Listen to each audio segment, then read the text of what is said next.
বালি দিয়ে যে কত সুন্দর কারুকার্য করা যায় সেটা যদি পুরীতে যে এই সুদাম সেন্টার না ভিজিট করতাম তাহলে হয়তো বুঝতেই পারতাম না। এত সুন্দর সুন্দর যে কারুকার্য করা আছে আর সেগুলো যে এত সুন্দরভাবে সংরক্ষণ করা আছে সেটা মানে সত্যিই খুব ভালো লাগলো দেখে।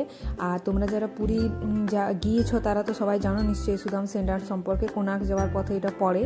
আর যারা যাচ্ছ পুরী বা যাবো ভেবে রেখেছো তারা কিন্তু একবার অবশ্যই ভিজিট করবে সুদাম সেন্টার।